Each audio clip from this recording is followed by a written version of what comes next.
बात करेंगे कि 0 से 3 इयर्स तक की एज के बच्चों को हम क्या सिखा सकते हैं। एक हार्ड ट्रूथ है पेरेंटिंग के बारे में कि आपको पेरेंटिंग में सेल्फ वर्क ज़्यादा करना है और एक्चुअली एजुकेशन कम देना है। जैसे एक बीज है ना, उसमें कितना ज़्यादा पोटेंशियल होता है, सारी संभावना उसके अंदर निहित है।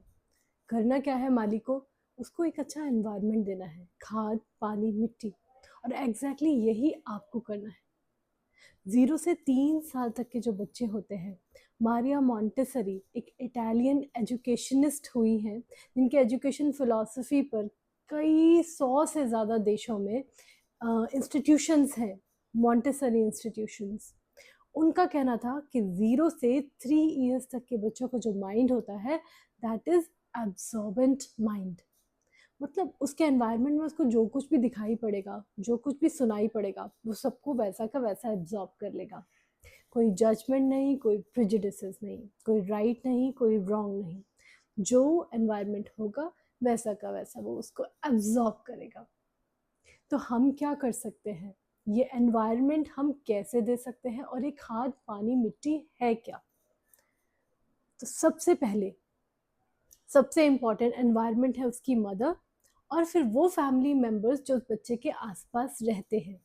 जी हाँ, हम अक्सर सोचते हैं कि क्या हम बोलते हैं वो बहुत मायने रखता है। डेफिनेटली रखता है, लेकिन हमारी एनर्जी कैसी है वो भी बहुत मायने रखता है।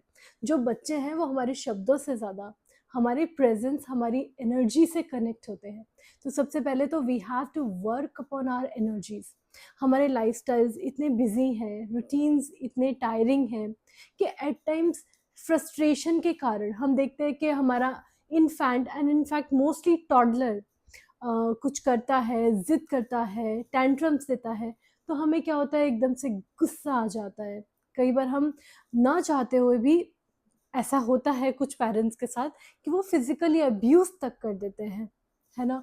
और कई बार हम उनको ज़ोर से चिल्ला कर बात कर देते हैं, और इसका एक लॉन्ग लास्टिंग साइकोलॉजिकल इम्पैक्ट रहता है बच्चे की पर्सनैलिटी में, लाइफ लॉन्ग, तो हम इसमें क्या कर सकते हैं? अपनी एनर्जी लेवल्स को बढ़ाइए, है ना? ताकि बच्चे के साथ हम भी प्लेफुल फील कर सकें। वरना ऑन कॉन्ट्ररी होता क्या है, बच्चे की तो वही एनर्जी है, उसका वो ग्रोथ फेज़ है, वो मस्ती करेगा, प्लेफुल रहेगा, एंड उसको रहना ही चाहिए, तभी उसका मेंटल और फिज़िकल डेवलपमेंट अच्छा होगा। हम अगर अपनी एनर्जीज़ को बढ़ाएँगे, तो हम रिएक्ट की जगह रिस्पॉन्ड कर पाएँगे, है ना? हमारा एक वायलेंट आउटबर्स्ट, एक एग्रेसिव आउटबर्स्ट नहीं आएगा। हम अवेयरनेस के साथ अटेंड कर पाएंगे सिचुएशन को, and which will be good for you as well as baby, because no parents wants to be aggressive or rude to the child. Little firmness sometimes is okay, but not aggression. So that will help. तो अब इस energy को बढ़ाना कैसे है, हम सबको पता है। इट्स जस्ट कि उसको अवेयरनेस के साथ अटेंड करने की ज़रूरत है। मेजरली आपका फूड, आपकी अच्छी स्लीप जितना पॉसिबल हो सके, and sleep and good nutrition, this is a foundation of basic self care. इसके अलावा आप थोड़ा सा रूटीन में अगर एक्सरसाइजेस, क्योंकि सारा दिन कहीं ना कहीं अगर आप वर्किंग है तो बैठते हुए निकलता है, घर में भी है तो रिगुलसली आप स्वेट नहीं करते हैं, तो आप at least some time, half hour और 20 minutes, और even if not 10 to 15 minutes, if you can keep aside for some exercises, and you can just close your eyes and be with yourself for just 5-7 minutes. If you can just take some long deep breaths and just sit with yourself and do nothing, so that will energize you a lot. Now, secondly, in providing the environment, again, बच्चा सबसे ज़्यादा learn करता है आपको observe करके। आप क्या कर रहे हैं, आप कैसे कर रहे हैं, आप क्या बोल रहे हैं, कैसे बातचीत कर रहे हैं, और अगर आप चाहते हैं कि बच्चा कुछ डिसिप्लिन रखे लाइफ में, अच्छे से चीज़ों को सीखे, खाना खाए तो फ़ोन ना देखे, टेलीविज़न ना देखे, तो you have to walk the talk. क्योंकि बच्चे वो नहीं करते जो आप कहते हैं, अक्सर बच्चे वो करते हैं जो आप करते हैं। I know it is difficult, but it is only fair कि अगर आपको लगता है कि this is a right thing to do, then you should as well do it, right? And thirdly, आप बच्चे को अपॉर्चुनिटीज़ प्रोवाइड करें और उनके रास्ते में से ऑब्स्टेकल्स को हटा दें।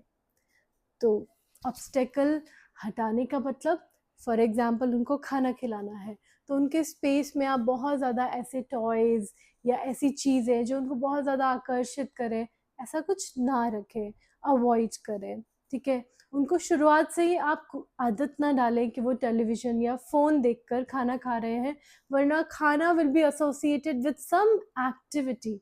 और आप देखेंगे एक छोटा-सा एक्ट जिसको वो कितना अगर अच्छे से प्रेज़ेंस के साथ खाना खाया जाता है, तो खाना शरीर को और ज़्यादा लगता भी है, खाना टेस्टी भी ज़्यादा लगता है। तो एक्चुअली बच्चे का एक ब्यूटीफुल लाइफ़ का एक्ट जो उसको life time 3 times a day करने वाला है, वो कहीं न कहीं कॉम्प्रोमाइज़ होता है, उसका कंसंट्रेशन कॉम्प्रोमाइज़ होता है। Now you can also become an obstacle in it.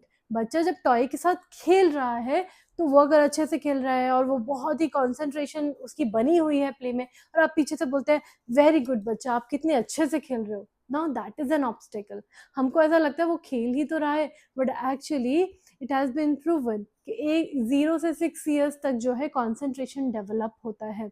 हम लोग क्या है, बच्चे को लर्निंग करवाने में लगे हुए, आप ये याद करो, ये पढ़ लो, ऐसा करो, लेकिन एक्चुअली अगर बच्चे का कॉन्सेंट्रेशन बहुत डेवलप हो गया तो बच्चा कोई भी एक्टिविटी करेगा, बच्चा इवेंचुअली उसमें एक्सेल करेगा। So the foundation base value concentration is very powerful. तो यहाँ पे आपको भी ऑब्स्टेकल नहीं बनना। जब बच्चा अपने किसी एक्ट में कंप्लीटली इमर्स है, so then let the kid be. तो again you also don't have to be obstacle. ये मैं कुछ एग्जाम्पल्स दे रही हूँ। हाँ, और अपॉर्चुनिटीज़ प्रोवाइड करना, जैसे कि एक ऐसी उम्र होती है जब बच्चा चीज़ों को पकड़ने लगता है। अगर उसके आस-पास आप ऐसी चीज़ें ही नहीं रखोगे जिनको वो पकड़ पाए, तो क्या होगा, उसका वो जो फ़ेज़ है, ये फ़ेज़ेज़ में डेवलपमेंट्स होते हैं, तो जो पकड़ने वाला फ़ेज़ आया, अगर आप उस टाइम में उसको वो ऑब्जेक्ट्स प्रोवाइड नहीं करोगे कि वो उनको पकड़े, आपको लगता है अरे इससे तो लग जाएगी, अरे ये तो खुल जाएगा, तो क्या होगा कि बच्चा जो है उसका जो एक फ़ेज़ डेवलपमेंट का है, वो कहीं न कहीं कॉम्प्रोमाइज़ हो जाएगा। तो मैं ये नहीं कह रही कि जो लगने वाली चीज़ें हैं वो उसको दे दो, बट डेफ़िनिटली आप उसको ऐसी चीज़ें प्रोवाइड करते रहो डेली बेसिस पर, आप उसके पकड़ने वाले फ़ेज़ में, जिससे कि वो ईज़िली ग्रैब कर सके, उसके साथ खेल सके। कुछ आपके प्रेज़ेंस में भी, आपके एब्सेंस में भी, क्योंकि इट हैज़ बीन प्रूवन कि बच्चे की जो फ़िज़िकल मूवमेंट है, वो उसकी माइंड डेवलपमेंट से डायरेक्टली रिलेटेड है। तो बच्चे का कोई भी अगर फिजिकल मूवमेंट का फेज है, अगर वो किसी एनवायरमेंटल कंडीशन की वजह से डिले होता है या डिनायल में होता है, तो आप देखोगे कि बच्चे का जो मेंटल डेवलपमेंट है, वो भी रिप्रेशन में चला जाता है। तो आपको ये एक एग्जाम्पल है। ऐसे ही जब वो चलने लगे, तो उसके लिए उस तरीके का कंड्यूसिव एनवायरनमेंट, कि वो उसे वॉकिंग स्पेस मिले, धीरे-धीरे बच्चे जंप भी करते हैं। तो उस तरीके से हम एक कंड्यूसिव एनवायरनमेंट जहाँ उनको चोट ना लगे, बट उनके अंदर ये जो फेजेज़ हैं of movement, they should not be denied to them. Okay, so this is providing opportunities to them. So यहाँ पर मैंने आपको जो बताया है वो एक फ्रेमवर्क है, कि 0 से 3 इयर्स तक के बच्चे को एक्चुअली हम कैसे जस्ट एक एनवायरनमेंट क्रिएट करके we can create a beautiful beautiful life for them to come. तो इसको एज अ फ्रेमवर्क लेते हुए आप अपने पेरेंटिंग में आगे बढ़िए।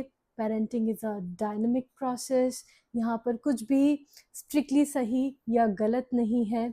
हम पेरेंटिंग करते करते सीखते हैं और सीखते सीखते पेरेंटिंग करते हैं।